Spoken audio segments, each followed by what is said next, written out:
आज हम देखने वाले हैं यूज़ ऑफ इफ़ नॉट। तो इसके रूल्स क्या है देखते हैं पहले। तो right if in place of unless, यानी अनलेस को हटा के इफ़ लिख देना का है और इफ़ क्लॉज को एज इट इज़ लिखना है। फिर थर्ड है right not after the auxiliary verb of the second clause. तो दूसरा क्लॉज है उसमें नॉट लिखना है ऑक्सिलरी वर्ब के बाद में।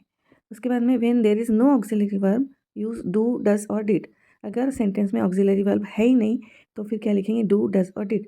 ऑक्सिलरी वर्ब्स कौन से रहते हैं, इज़, एम, आर वगैरह वगैरह। अब एक चीज़ इंपॉर्टेंट है, before noun use no, because no is adjective. No adjective है इसलिए नाउन के पहले उसको नो को इस्तेमाल करते हैं। एंड नॉट कब इस्तेमाल करते हैं, वर्ब, आर्टिकल और एडजेक्टिव के पहले। नॉट क्या है, एडवर्ब है। नॉट क्या है, एक एडवर्ब है। अब एग्जांपल्स देखेंगे हम। The plant will die unless you water it. The plant will die वैसे के वैसे रखी हमने, अनलेस की जगह इफ़ रखी, if you don't water it. अब इसमें अनलेस यू वाटर इट, इसमें हेल्पिंग वर्ब नहीं था, ऑक्सिलरी वर्ब नहीं था, इसलिए डू का इस्तेमाल करें हमने। सेकेंड है I won't go to the movies unless you come with me. I won't go to the movies वैसे रखी हमने, अनलेस की जगह if you don't come with me.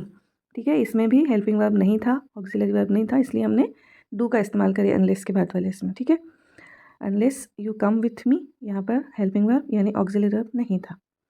Next है she won't forgive him unless he apologises. She won't forgive him if he doesn't apologise. ठीक है, apologise. ठीक है, यहाँ पर ही है इसलिए हमने डज का इस्तेमाल करें। ठीक है, the match won't start unless the rain stops. The match won't start if the rain doesn't stop. ठीक है, यहाँ पर भी हेल्पिंग वर्ब नहीं था तो यहाँ पर हमने डज इस्तेमाल करें। ठीक है, इसके बाद में use of if not in the sentences with clause having without, यानी क्लॉज में अगर विदाउट है तो इफ़ नॉट को कैसे इस्तेमाल किया जाता है।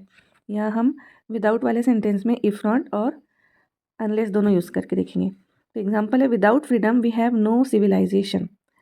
ठीक है, ये एग्जांपल है, इसमें विदाउट है। आंसर है if there is no freedom we have no civilization. If not का यूज़ हो गया इसमें। If there is no freedom we have no civilisation.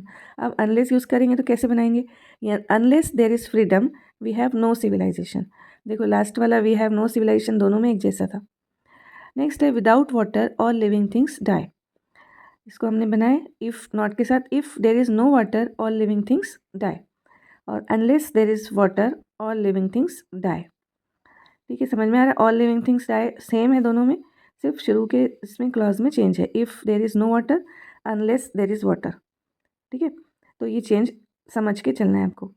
Without money I will not become successful, ये third example है।